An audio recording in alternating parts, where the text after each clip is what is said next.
Assalamualaikum warahmatullahi wabarakatuh. Perkenalkan, nama saya Gunawan Junaidi, mahasiswa Universitas Nahdlatul Ulama Lampung, program studi pendidikan matematika.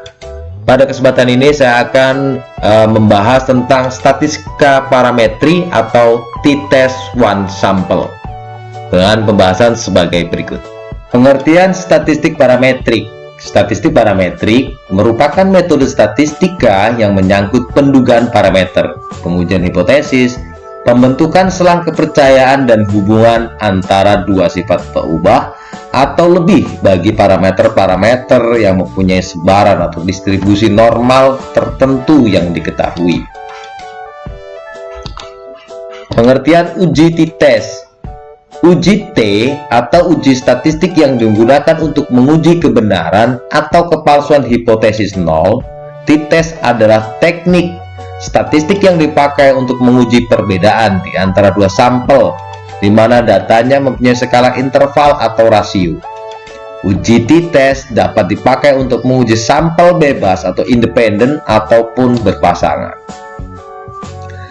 Kemudian selanjutnya, statistik parametrik sendiri memiliki kelebihan maupun kekurangan. Adapun kelebihan dari statistik parametrik adalah: yang pertama, dapat digunakan untuk menduga atau meramal. Yang kedua, hasil analisis dapat diperoleh dengan pasti dan akurat apabila digunakan sesuai aturan yang telah ditetapkan. Dapat digunakan untuk mengukur interaksi hubungan antara dua atau lebih variabel atau peubah, dan dapat menyederhanakan realitas permasalahan yang kompleks dan rumit dalam sebuah model sederhana.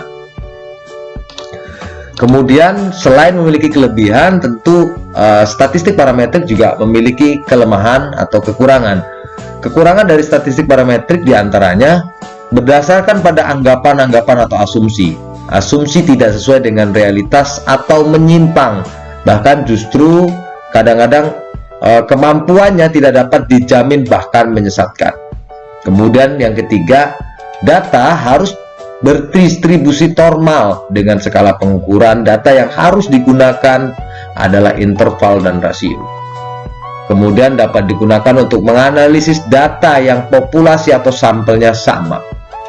Tidak dapat dipergunakan untuk menganalisis dengan cuplikan atau sampel yang jumlahnya sedikit atau kurang dari 30. Uji T untuk suatu sampel atau one sample t-test merupakan salah satu uji T untuk sampel tunggal jika rata-rata suatu variabel dibandingkan dengan suatu nilai konstanta tertentu atau mu nol. Uji T sampel ini biasanya digunakan pada penelitian-penelitian yang bersifat eksperimental, tetapi dengan desain pre-eksperimental atau kuisi eksperimen. One sample t-test bertujuan menguji apakah suatu nilai tertentu yang diberikan sebagai pembanding berbeda secara nyata ataukah tidak dengan rata-rata sebuah sampel. Kemudian langkah-langkah untuk melakukan t-test atau one test sample. Pertama, menentukan hipotesis nol dan hipotesis interaktif sesuai dengan permasalahan yang ditentukan. Kemudian, pilih tingkat kepercayaan tertentu sesuai dengan bidang yang dipilih. Kemudian, tentukan besaran sampel yang akan diambil. Kemudian, menentukan statistik uji yang sesuai dengan sebagai dasar bagi prosedur pengujian. Menentukan daerah kritis yang sesuai. Kemudian mengumpulkan data-data sampel dan menghitung statistik sampelnya. Selanjutnya merubah ke dalam variabel normal standar atau Z atau T tergantung banyaknya sampel. Nyatakan menolak atau menerima HO. Hipotesis deskriptif. Rumus yang digunakan untuk menguji hipotesis deskriptif satu sampel, data interval ataupun data rasio adalah seperti tertera pada rumus berikut ini. T sama dengan X bar dikuri mu 0 dibagi S per akar N dengan ketentuan T adalah nilai T yang dihitung atau disebut juga dengan T hitung. Kemudian X bar itu adalah nilai rata-rata, mu0 adalah nilai yang dihipotesiskan. S simpangan baku atau standar deviasi, kemudian N banyaknya populasi data yang akan diuji. Kemudian langkah-langkah untuk melakukan pengujian hipotesis. Yang pertama, membuat HA dan HO dalam bentuk kalimat. Kemudian buatlah HA dan HO dalam model statistik. Hitung rata-rata data, kemudian hitung simpangan baku atau standar deviasi dengan menggunakan rumus simpangan baku sampel. Kemudian hitung harga T. Kemudian untuk selanjutnya melihat harga T tabel dengan DK-nya adalah N-1 dan juga diketahui apakah pengujian dengan menggunakan uji pihak kiri, pihak kanan, atau uji kedua belah pihak. Kemudian yang ketujuh, bandingkan harga T hitung dengan T tabel dengan ketentuan jika T hitung lebih besar dari T tabel, maka T hitung atau lebih besar dari T tabel, maka HO ditolak atau HA diterima. Dan jika T hitung lebih kecil dari T tabel, maka HO diterima dan HA ditolak. Kemudian membuat keputusan pengujian hipotesis. Nah, untuk mempermudah akan saya coba menggunakan salah satu contoh ya. Contohnya adalah seperti ini. Untuk menguji apakah nilai parameter KKM sama atau berbeda dengan nilai rata-rata data. Misalnya datanya adalah nilai matematika siswa paket C PKBM Raden Intan. HO-nya atau hipotesis nihilnya adalah nilai rata-rata matematika siswa paket C PKBM Raden Intan kelas 10 tahun ajaran 2020-2021 sama dengan nilai KKM atau sama dengan 75. HA atau hipotesis alternatif nilai rata-rata matematika siswa paket C PKBM Raden Intan tahun A ajaran 2020-2021 tidak sama dengan nilai KKM atau tidak sama dengan 75. Kemudian dasar pengambilan keputusan, jika T tabel kurang dari T hitung maka HO ditolak, dan jika T tabel lebih dari T hitung maka HO diterima. Dan untuk memudahkan penghitungan, mari kita coba menggunakan program Microsoft Excel ya.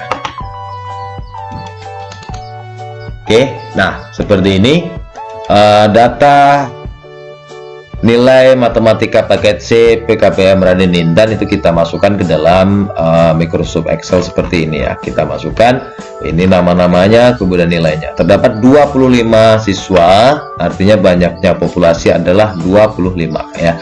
Ini adalah nilai-nilainya.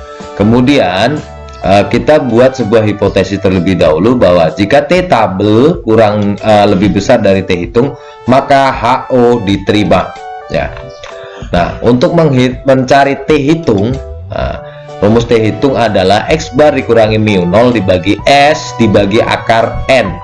Nah, artinya untuk menghitung T hitung kita membutuhkan komponen-komponen ini nih, yaitu X bar, mu0, S atau standar deviasi atau simpangan baku, kemudian ada akar N, itu adalah akar dari banyaknya populasi data ya. Oke, kita coba lakukan perhitungan. Yang pertama kita menghitung jumlah nilai atau sigma X itu dengan cara sama dengan sum buka kurung ya. Kemudian kita blok ini, kita scroll, kemudian kita tutup kurung, enter. Nah, kita dapatkan bahwa jumlah nilai atau sigma X nya adalah 1886. Kemudian untuk mencari nilai rata-rata atau X bar-nya itu di program Excel juga sudah disediakan, yaitu bisa menggunakan sama dengan average ya. Nah, yang ini kita tinggal klik 2 kali, kita buka kurung, kita sorot lagi angka nilai-nilainya, kemudian tutup kurung, enter. Nah, didapatkan bahwa nilai rata-ratanya adalah 75,44. Kemudian simpangan baku atau standar deviasi itu dapat dicari dengan menggunakan sama dengan STDEV atau standar deviasi. Nah, ini kita klik 2 kali, sudah ada buka kurung. Nah, kita sorot lagi nilai-nilainya. Setelah kita sorot lagi, kita tutup kurung, enter. Nah, didapatlah standar deviasi atau simpangan bakunya adalah 10,2797536. Nah, kemudian parametri atau mu nolnya adalah ini nilai rata-rata tadi kita dapatkan bahwa 75,44, maka kita bulatkan saja menjadi 75. Itu karena 44-nya di bawah angka 5 ya. Jadi kita bulatkan menjadi 75. Kemudian T-table itu kita bisa mencarinya dengan menggunakan sama dengan TINV ya, TINV buka kurung, menggunakan alpha 0,05, kemudian DK-nya N-1, N-nya 25, min 1 berarti DK-nya adalah 24 ya. Tutup kurung, enter. Nah, kita dapatkan T-tabelnya adalah 2,063898562. Nah, kemudian kita akan mencari T hitung. Bagaimana cara mencari T hitung? Tentu kita aplikasikan atau kita substitusikan atau kita masukkan ke dalam rumus ini sendiri. T itu adalah X bar dikurangi mu 0 dibagi sama dengan X bar. X barnya adalah ini ya, 75,44, tapi jangan lupa buka kurung terlebih dahulu. Nilai rata-rata dikurangi parametri ya, tutup kurung, kemudian dibagi simpangan baku atau standar deviasi, kemudian dibagi ini jangan lupa tutup buka kurung terlebih dahulu ya. Ini kita buka kurung, kemudian dibagi akar dari N. Akar dari N itu bisa kita cari dengan QRT atau SQRT kurung akar dari N, berarti adalah banyaknya populasi, N-nya adalah 25. Nah, tutup kurung, enter ya. Oke, kita dapatkan T hitungnya adalah 0,214012913. Nah, mari kita bandingkan antara T hitung dengan T-tabel. T-tabelnya adalah 2,06. T hitungnya adalah 0,2. Artinya T-tabel itu lebih besar dari T hitung. Kemudian kita kembali ke hipotesisnya. Bahwa berdasarkan hipotesisnya, jika T-tabel lebih besar dari T hitung, maka HO diterima. Karena HO diterima, maka kita tinggal membuat kesimpulannya. Maka dapat disimpulkan seperti ini kesimpulannya. Nilai rata-rata matematika siswa kelas 10 paket CPKBM Raden Intan tahun 2020-2021 sama dengan KKM atau sama dengan 75. Demikian pembahasan tentang statistika parametri atau t-test one sample. Semoga bermanfaat. Saya akhiri, wallahu muwaffiq ila aqwamit thoriq. Wassalamualaikum warahmatullahi wabarakatuh.